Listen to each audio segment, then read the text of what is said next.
नमस्कार।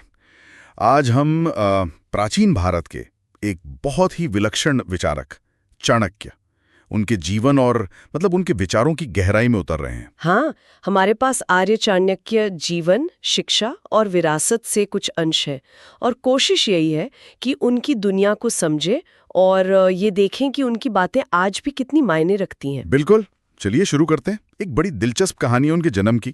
सुना है ज्योतिषियों ने उनके दांत देखकर कहा था कि ये तो राजा बनेंगे। हाँ, लेकिन उनके माता पिता ने सोचा कि नहीं, इसे विद्वान बनाना है, तो वो दांत ही निकलवा दिए। गजब, मतलब राजा नहीं पर राजा बनाने वाला। नियति देखिए। बिल्कुल। उनका सफर फिर तक्षशिला से शुरू हुआ। एक गरीब ब्राह्मण परिवार से थे, पर थे बड़े बुद्धिमान। हाँ, और साधारण। वही आचार्य बने। अर्थशास्त्र, राजनीति, कानून, हजारों छात्रों को पढ़ाया उन्होंने। और उनमें से कई तो बाद में शासक और मंत्री भी बने होंगे, सोचिए जरा। हाँ, और यहीं से कहानी में वो मोड़ आता है ना, नंदवंश वाला। बिल्कुल, वो घनानंद वाला किस्सा। हाँ जब भरी सभा में राजा घनानंद ने उनका अपमान किया, हाँ तो चाणक्य ने वो अपनी शिखा खोल दी थी। हाँ, और प्रतिज्ञा ली थी कि जब तक नंदवंश को उखाड़ नहीं फेंकेंगे तब तक शिखा नहीं बांधेंगे। और फिर उनकी नजर पड़ी चंद्रगुप्त मौर्य पर। एक योग्य शिष्य मिल गया उन्हें। और क्या जोड़ी थी वो गुरु शिष्य की।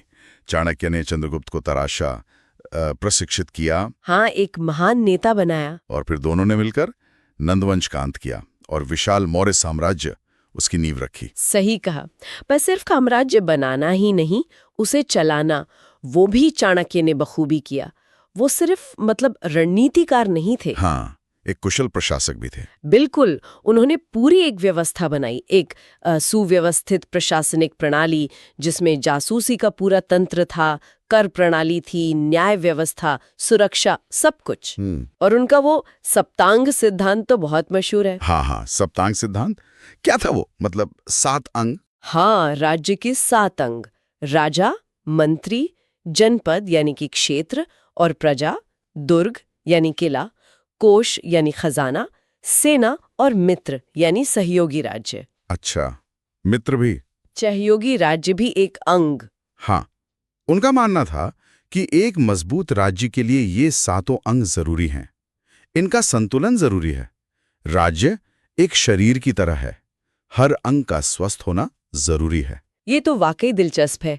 और उनका ग्रंथ अर्थशास्त्र, वो तो आज भी कहते हैं IIM और IAS जैसी जगहों पर पढ़ाया जाता है। हाँ, बिल्कुल।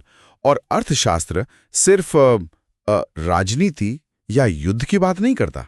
अच्छा, उसमें और क्या है?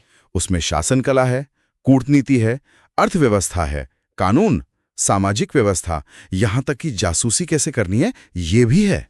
बाप रे। हाँ, और सबसे बड़ी बात, ये बहुत यथार्थवादी ग्रंथ है। चाणक्य मानते थे कि राज्य की सुरक्षा और विस्तार सबसे ऊपर है। और इसके लिए सही गलत हर तरह के साधन अपनाए जा सकते हैं, पर राजा का अंतिम लक्ष्य प्रजा का कल्याण होना चाहिए। हाँ, तो मतलब राज्य सर्वोपरि, लेकिन राजा का कर्तव्य प्रजा की भलाई। ये संतुलन है। हाँ, आदर्शवाद और यथार्थवाद का एक अनोखा मिश्रण। उनकी कुछ नीतियां तो आज भी हम लोग दोहराते हैं। जैसे वो कहते थे, मूर्ख मित्र से तो बुद्धिमान शत्रु बेहतर है। बिल्कुल सही। या वो कि अपना राज किसी को मत बताओ। हाँ, ये आदत तुम्हें बर्बाद कर देगी।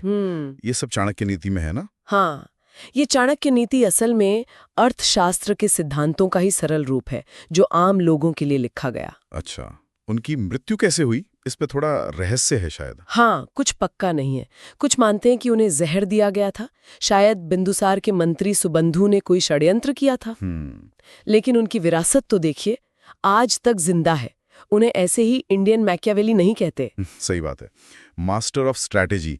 आज भी उन पर किताबें लिखी जा रही हैं, टीवी सीरियल बन रहे हैं। बिल्कुल, चाणक्यस चैंट, कॉर्पोरेट चाणक्य, कितनी ही हैं। तो इसका मतलब यह है कि चाणक्य सिर्फ इतिहास का एक पन्ना नहीं है, वो रणनीति, शासन और मतलब जीवन जीने की कला के एक कालातीत स्रोत हैं। हाँ, उनकी सोच आज भी उतनी ही प्रासंगिक लगती है। बिल्कुल। और यही एक सवाल मन में आता है, चाणक्य की रणनीतियों, जिनमें कभी कभी कठोरता भी नजर आती है, वो व्यक्तिगत महत्वाकांक्षा और राष्ट्रीय हित के बीच संतुलन कैसे साधती हैं? हाँ, ये सोचने वाली बात है। हाँ, और आज के नेताओं के लिए या जो भी सत्ता और जिम्मेदारी संभालते हैं, उनके लिए इसमें क्या सबक छिपा हो सकता है? इस पर विचार करना वाकई दिलचस्प होगा।